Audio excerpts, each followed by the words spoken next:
Que alegria estar com você com o nosso programa Semeando, principalmente que nós estamos no mês de julho, mês das férias. E nesse mês de julho nós vamos ter um grande acontecimento aqui em Fortaleza, que é o Aleluia, que vai acontecer no condomínio espiritual o Irapuru.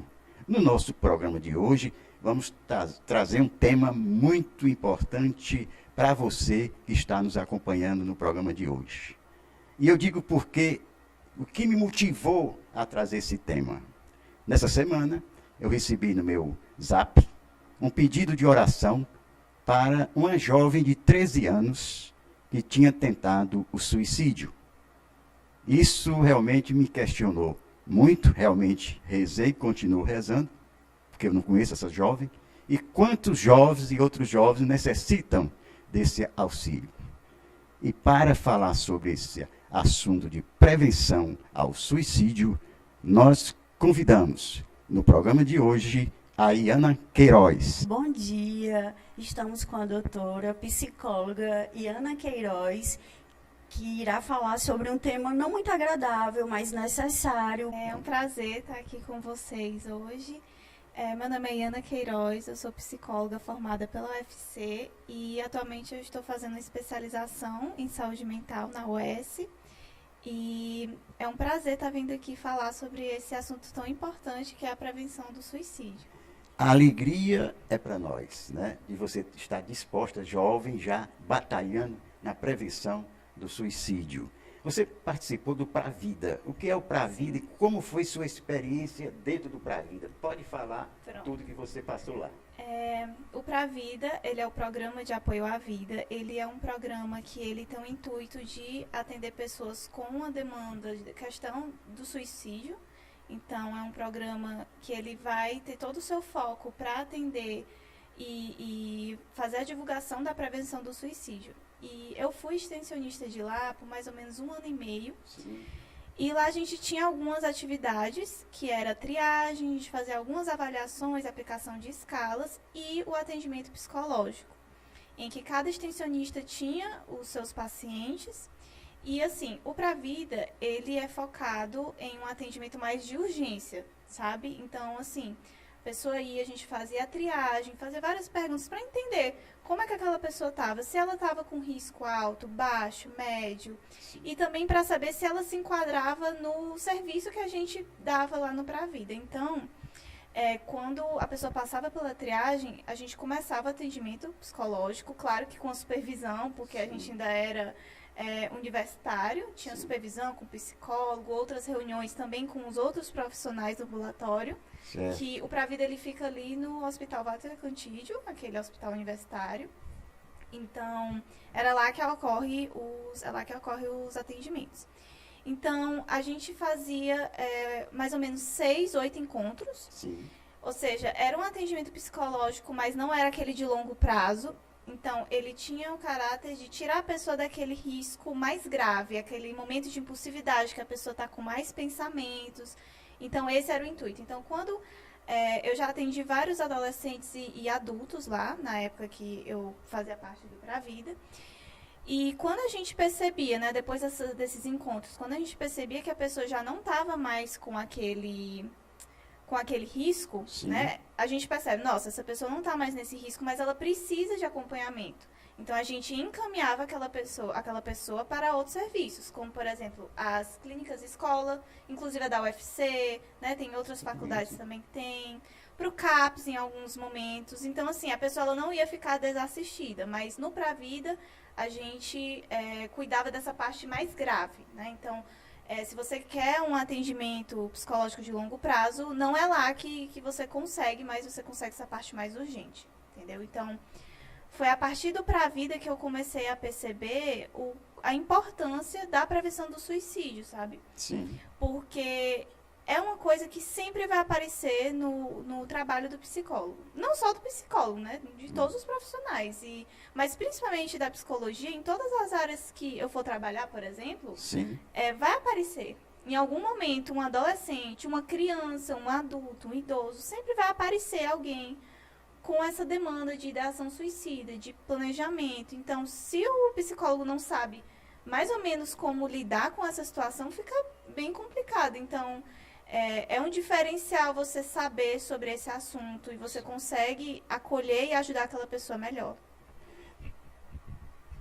Pode falar. Doutora, como identificar se uma pessoa tem pensamento suicida, né? Ou se ela está precisando do tratamento? Bom, antes de falar sobre como identificar, eu sempre gosto de falar algumas coisas sobre a questão do suicídio. É que a pessoa que ela está sofrendo pelo suicídio, ela pode ter ideação, planejamento e ela pode tentar. A ideação são os pensamentos de morte, de querer morrer, de querer acabar com tudo. O planejamento é quando a pessoa já sabe como vai fazer isso. Mas, independente, a pessoa que está com esses pensamentos, ela tem pensamentos muito ambíguos, sentimentos ambíguos em relação à morte. Como assim? Quando a pessoa diz que ela quer morrer, ela não está simplesmente dizendo que ela quer morrer, simplesmente. Sim. Não. O que ela está dizendo é que ela está com um sofrimento psíquico muito grande e que ela não aguenta mais viver com esse sofrimento. Não é porque ela simplesmente quer morrer, ela quer que o sofrimento, aquela angústia, cesse. Sim. Então, a gente tem que entender isso, porque até para a pessoa é muito difícil, porque ao mesmo tempo que ela quer morrer, porque ela quer que aquele sofrimento acabe, porque ela não aguenta mais aquilo, ela não consegue viver por conta dessa angústia. Então, muitas vezes a pessoa está numa situação tão grave, de tanta angústia, que a única forma que ela consegue ver de acabar com essa angústia, com esse sentimento ruim que ela está tendo, é o suicídio. Então, assim, é a questão do desespero. E aí, como você perguntou, como é que eu identifico? Primeiro, eu gosto de falar dos fatores de risco. Sim. A pessoa que ela está sofrendo, né, pensando em suicídio, tendo esses sentimentos de morte, esses pensamentos de morte, ela sempre vai mostrar, de alguma forma, que ela está pensando isso. Como? Ela pode dizer que não quer mais existir, que ela quer dormir e nunca mais acordar, que ela pode dizer, pois eu vou deixar vocês aí, e eu vou fazer minhas coisas. Então, assim, a pessoa pode escrever cartas de despedida. Isso é um fator de risco. Os principais fatores de risco para o suicídio que a gente presta atenção, principalmente lá no Pra Vida, até no estágio, na minha época de estágio, a gente pensava muito nisso, era o quê? Se a pessoa tem tentativas prévias de suicídio. Se ela já tentou antes. Porque esse é um dos maiores riscos de suicídio. A gente tem que prestar muita atenção. Principalmente quando a pessoa tentou e está na alta, né, sai do hospital, por exemplo, é aí que a gente tem que ficar prestando atenção. Outros fatores de risco é a pessoa ter o planejamento. Ela sabe onde é que vai fazer, como vai fazer, com o quê. E muitas vezes a pessoa que está com o planejamento já definido, ela tem... Algumas pessoas já deixam tudo preparado. Como assim? Por exemplo, uma pessoa que está muito deprimida há muito tempo, aquela pessoa que realmente não está fazendo as coisas dela, não está levantando da cama e do nada ela parece muito bem, arrumou a casa, arrumou o quarto, falou com os amigos. E é nesse momento que tanto o psicólogo quanto principalmente a família, né, a rede de apoio ali que tem mais contato, tem que ficar atento, porque isso pode ser a pessoa fechando o ciclo dela aqui para fazer a tentativa, entendeu? Então, ter as tentativas prévias, planejamento, ter histórico de suicídio ou de tentativas de suicídio dentro da família. A pessoa, quando ela não tem planos futuros, não tem perspectiva, não tem algo que ela almeja para a vida dela. E tem outros também, certo? Por exemplo, dependência química, morar sozinho, sentimento de culpa, de inutilidade. Mas outra coisa que eu gosto de falar sobre os fatores de risco, eles não são determinantes. Como assim? Não é porque eu tenho, na minha família, casos de suicídio, ou não é porque eu tenho, por exemplo, um transtorno psiquiátrico, que é bem recorrente, que eu vou tentar ou ter pensamentos sobre morte. Não. Mas tem que prestar atenção nesses fatores. Mas não é assim, não necessariamente vai acontecer, mas tem que ficar prestando atenção. Entendeu? Então, tem que ter isso em mente, mas a gente não pode simplesmente não considerar. O que leva, você falou muito bem, né?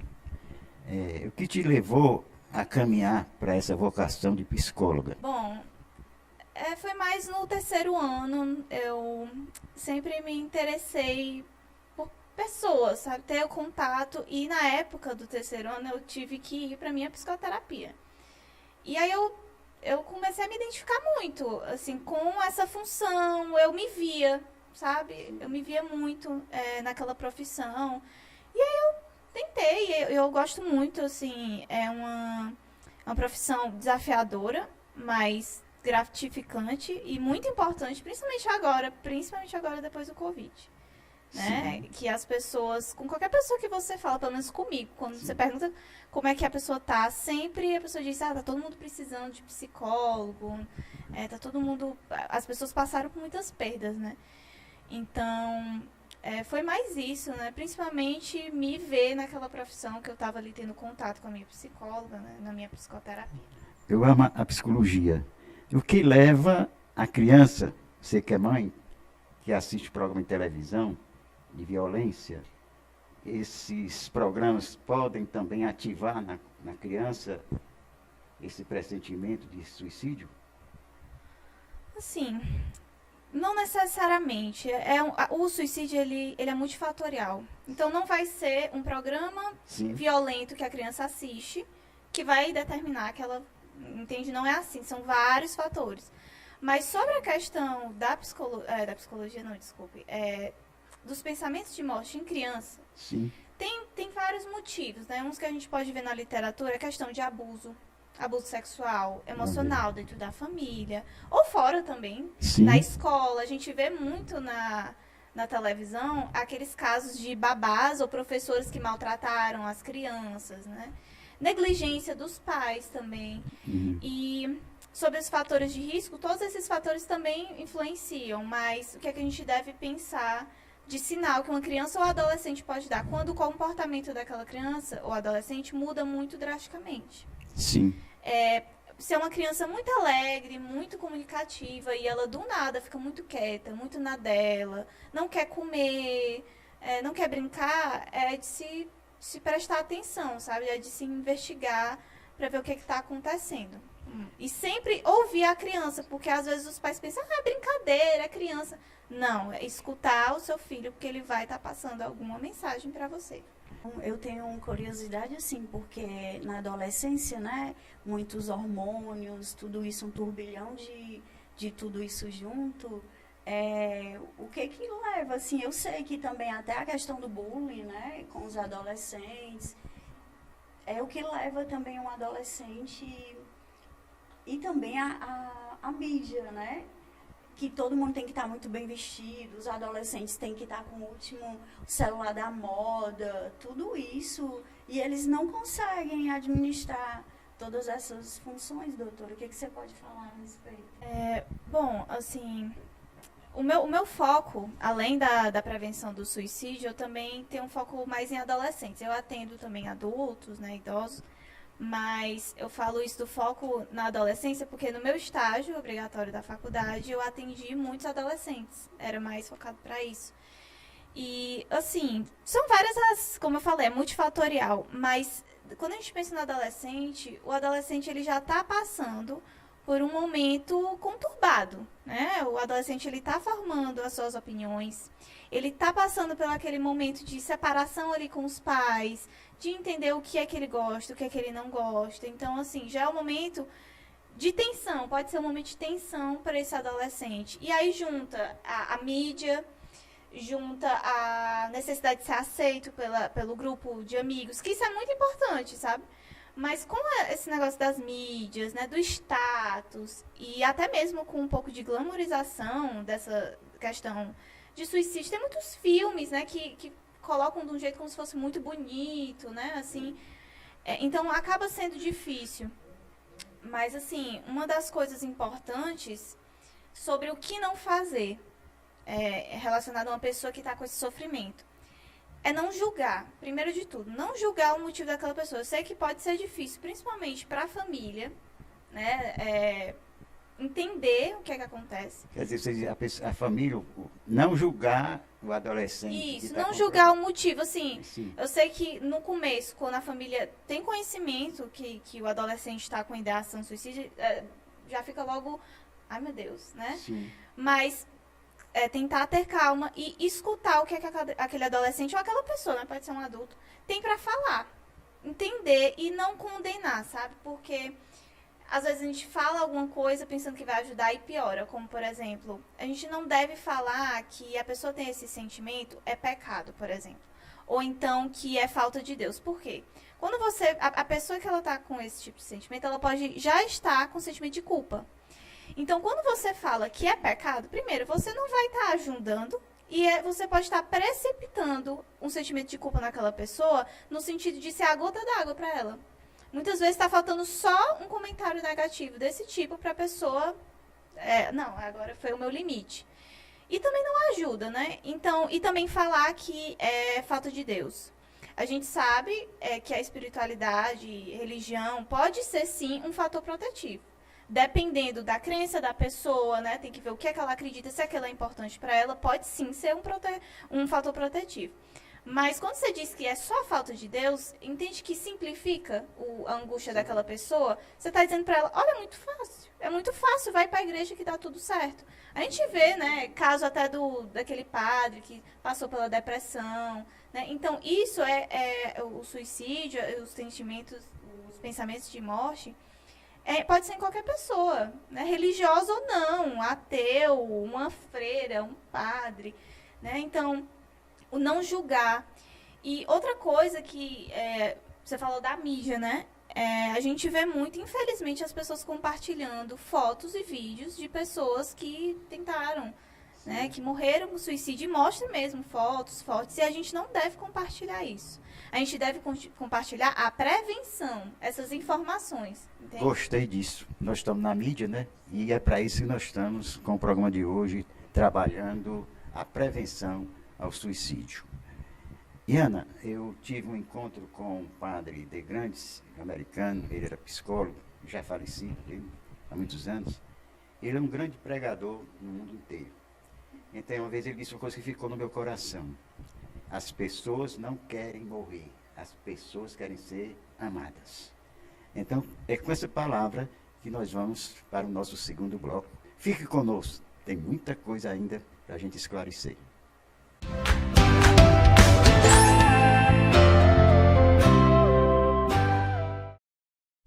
Quer fazer seu podcast ou projeto audiovisual e não sabe por onde começar? A Luminous Play tem toda a estrutura de estúdio, equipamentos e suporte para dar um play na sua ideia. Conheça nosso trabalho e agende uma visita. Acesse @Luminous Play Produções no Instagram, Facebook e YouTube. Luminous Play, dando um play na sua ideia.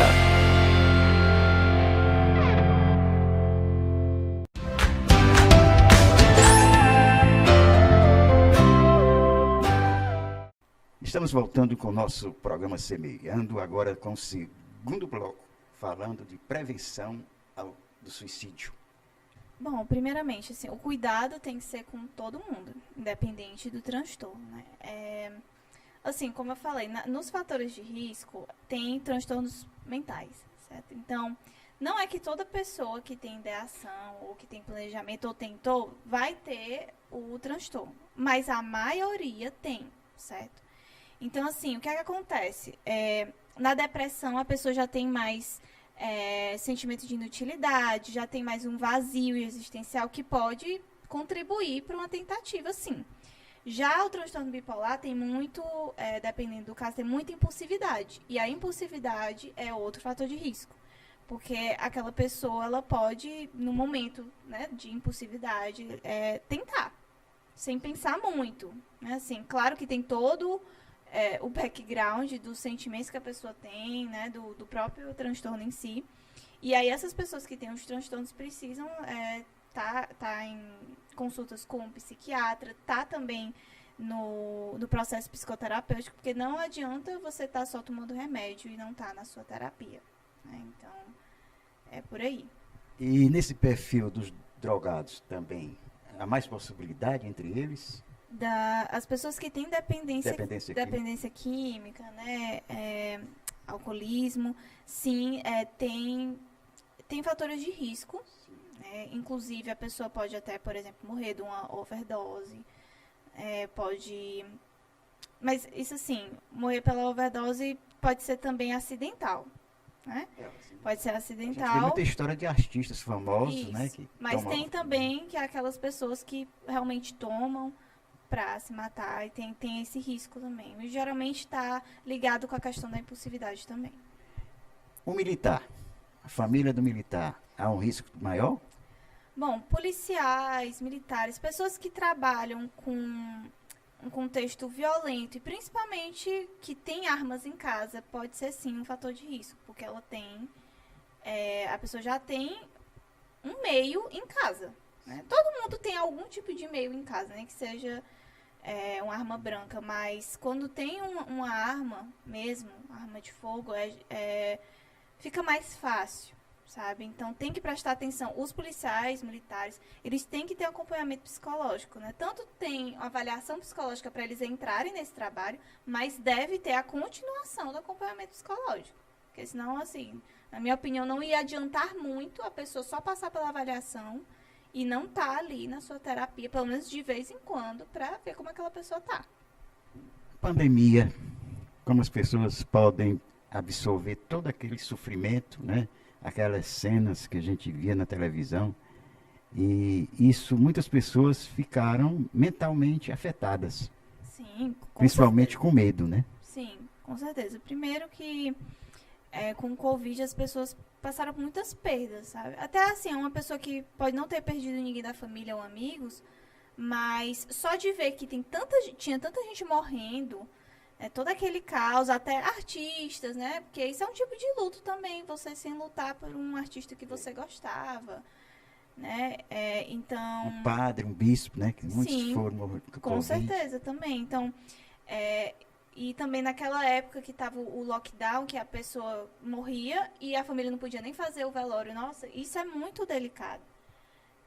Porque a pessoa, entrando aqui já em outro assunto, mas que tem muito a ver, é a questão do luto. A pessoa ela precisa vivenciar o seu luto. E uma das etapas, uma das formas de vivenciar é a pessoa indo no enterro, vendo a pessoa querida por uma última vez, fazer esse ritual de passagem, né, de despedida. E ter isso arrancado, claro que foi necessário, mas foi muito violento também, sabe? Olha, o papo tá muito bom, viu? Você teria mais assim alguma coisa a acrescentar que a gente não perguntou? A gente falou muito de como identificar os fatores de risco, né? Entender que não são determinantes, mas que a gente tem que prestar atenção, mas tem os fatores de proteção. E um dos fatores de proteção é o que a gente chama de rede de apoio. Isso em qualquer psicólogo tem que trabalhar com essa rede de apoio em muitas situações, mas principalmente na prevenção do suicídio. E o que é essa rede de apoio? É aquele grupo de pessoas que o paciente, né, que a pessoa que está indo, que está com esse sofrimento, ela confia e ela encontra um amparo naquelas pessoas. Então, pode ser, geralmente, a família, mas nem sempre, né? Pode ser a família, pode ser o marido, a esposa, pode ser o filho, pode ser amigos, pode ser a comunidade do bairro, uma comunidade, por exemplo, católica, né? Que uma comunidade que a pessoa se identifique, né, goste e tenha confiança e tenha com quem contar. Então, nós psicólogos, quando a gente atende uma pessoa com esse risco, é diretamente falar com a família. Tem a questão do sigilo, né? Assim, os psicólogos, eles têm que manter o sigilo, mas quando tem o risco de vida, né, principalmente do paciente, a gente precisa fazer essa quebra.